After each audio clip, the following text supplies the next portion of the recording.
No, this isn't another creepypasta about a cursed or haunted game cartridge. This is a warning.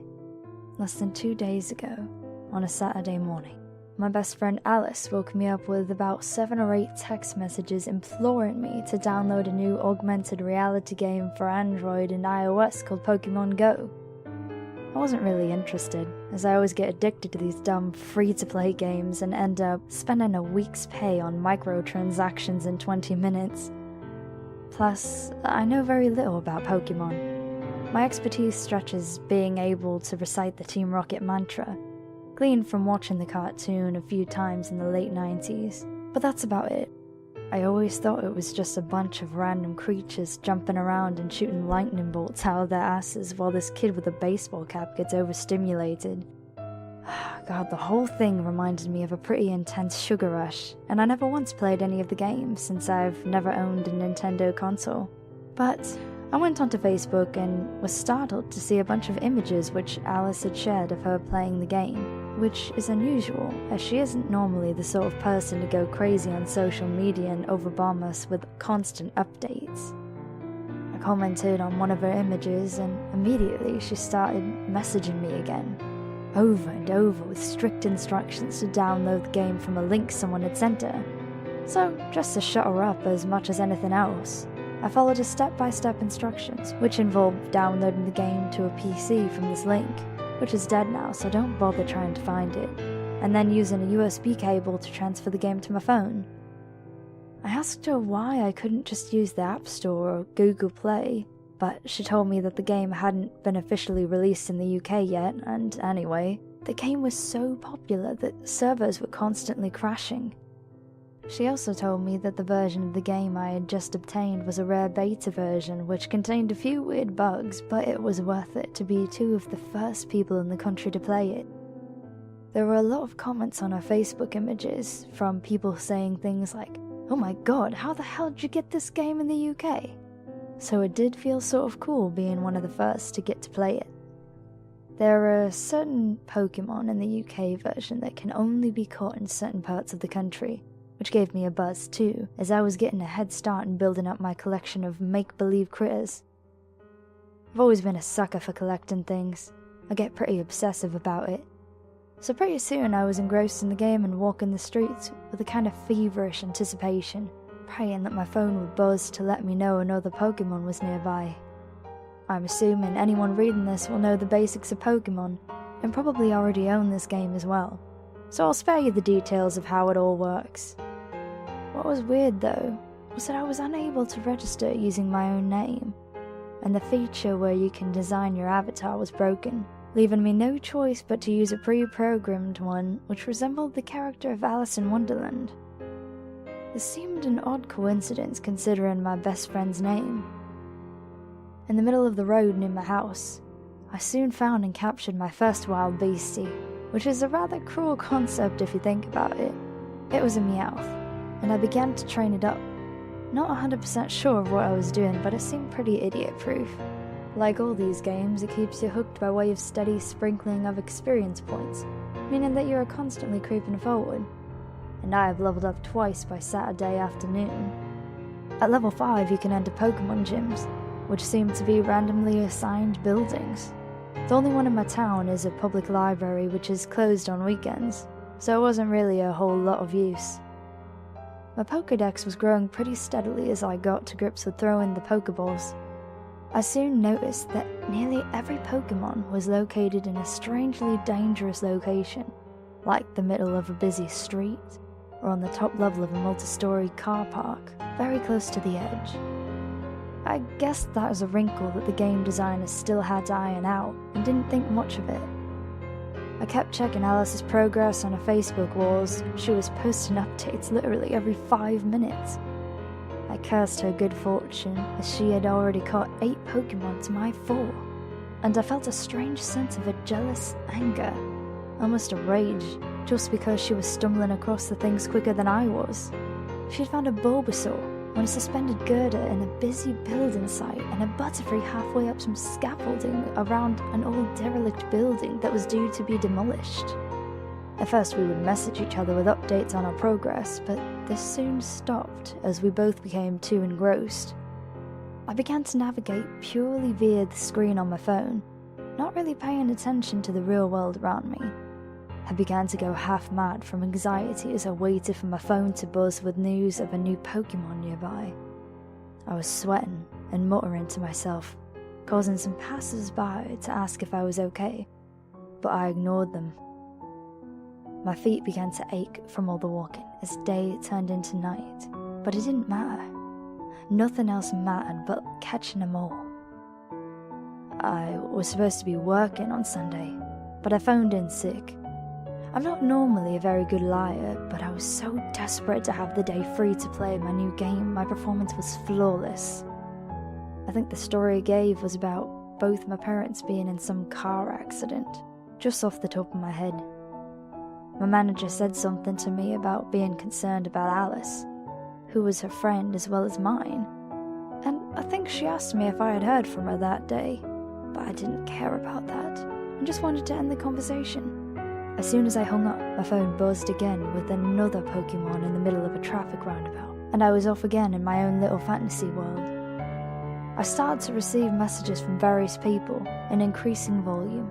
The night before, my housemate Tommy had tried to call me twice, but I ignored him all. I didn't need any distraction. But eventually, out of sheer annoyance with the constant influx, I opened my inbox. The most recent 3 messages were from Tommy, and were all pretty similar. It seemed that Alice had wandered into the middle of a busy motorway, causing a car to swerve and crash into the fence around a central reservation, and another car had then impacted the rear of that one. My phone rang again, and I answered automatically, not really interested in whoever it was. Tommy sounded like he was about to have a breakdown. He was calling from the hospital, where Alice had been taken, though they wouldn't let him see her. He and a few other people had gone looking for me and Alice, since neither of us had returned to our homes the night before. He had tracked Alice down using her most recent Facebook photos. Seemed she had been uploading them less frequently, and the texts included had become rambling and incoherent.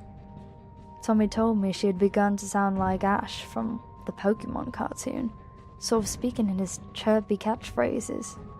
He had spotted Alice stumbling down the side of the motorway, seemingly in a daze, but before he could reach her, she had darted suddenly into the path of 3 lanes of traffic. It was a miracle that she hadn't been pulverized herself. He told me that since both the smashed vehicles had been doing about 70 miles an hour, it was a pretty bad mess, and at least 2 people were confirmed to be dead, with another 3 in critical condition in the local hospital. One woman in the front seat had been thrown straight through her windscreen and bounced and rolled for about 30 feet along the asphalt. Her face and limbs so mangled and bloodied and bruised that Alice confused her for the Pokemon Charmander. She spoke in a childlike voice to the lifeless woman over and over. She was saying, "What are you lying down for, Charmander? Why won't you stand up? Why can't I capture you? Why can't I capture you?" When the police and ambulance crew arrived a few minutes later, they put Alice, who had apparently broken her arm at some point over the weekend so that it dangled floppily by her side, on a stretcher, and when they wheeled her past a screaming baby being carried from one of the cars, miraculously unharmed. She thought that this kid was a Squirtle, and said, "Oh look, I found a Squirtle! I found a Squirtle! What are you doing so far away from the water?" Then she made the sound of a flying Pokeball over and over again as they lifted her into the back of an ambulance. A doctor had told him that she didn't seem to have had anything to eat or drink for a couple of days. I hung up on him then, as I was angry at the idea of missing out on any more Pokemon that may have been lurking around. It dawned on me that I too hadn't eaten anything since I started playing the game. But that didn't matter. I collected another Pokemon, a Machamp on a golf course, and received a few angry shouts from a couple of elderly golfers as I must have walked right onto the middle of the fairway, but their insults barely registered. Something had suddenly appeared in the game. Something new, A beacon had been activated from an open Pokemon gym that appeared to be nearby, and there was a message from the player who owned the gym saying that I was ready to face him and hoping I would rise to the challenge. I recognized the location of the beacon. It was a big old shed behind the golf course, which was used to store lawn mowers and gardening equipment. I set off, using my phone's screen to navigate, no longer really aware of the real world, and so it never really occurred to me what an odd location this was to host a Pokemon gym. The place looked derelict, completely abandoned, and the roof had partially caved in, but this didn't matter to me. I shoved open a heavy metal door and stumbled into almost total darkness. "Ready to battle?" I called out fearlessly, buzzing with the giddy thrill of what was to follow. But the response, which came from behind me, near the door I was just walking through, was not what I was expecting. "Hey, who the hell are you?" I turned to face the guy. I couldn't see him clearly, but he seemed huge. He had some sort of weird mask on, which made his head resemble that of Diglett. I found this funny and let out a childish laugh. "Ready to do battle?" I said again. The lack of food in my system was starting to take its toll, and I realized I was swaying slightly on my feet. "Ready to do battle?" The guy simply grunted. "You're not Alice. Where's Alice?" Something long and heavy looking slipped out of his sleeve, and he muttered, "I told her not to share that link with anyone.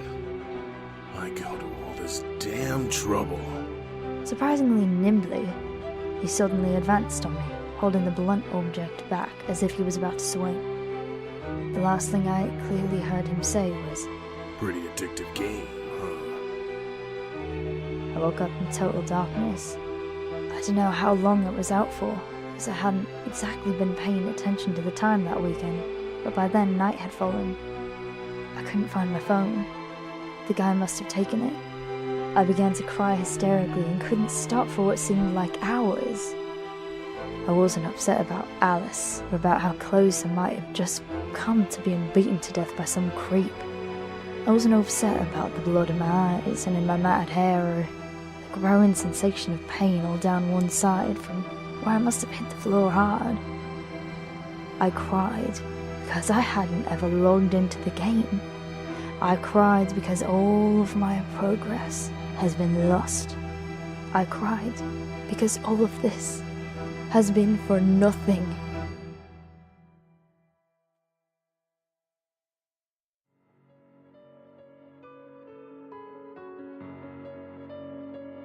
Hello everyone, Josei Kage here, and thank you very much for watching my video. The other voice featured in this is that of Atticus Jackson, who also has his own YouTube channel. The link to Atticus' channel is in the description of my video, and you can also click on his portrait in order to go to his YouTube page. All of the music you have heard in this video was done by Myuu. There's a link in the description below to his YouTube as well as his Patreon. Again, thank you very much for watching, it really means a lot. For more spooks, please leave a like and subscribe.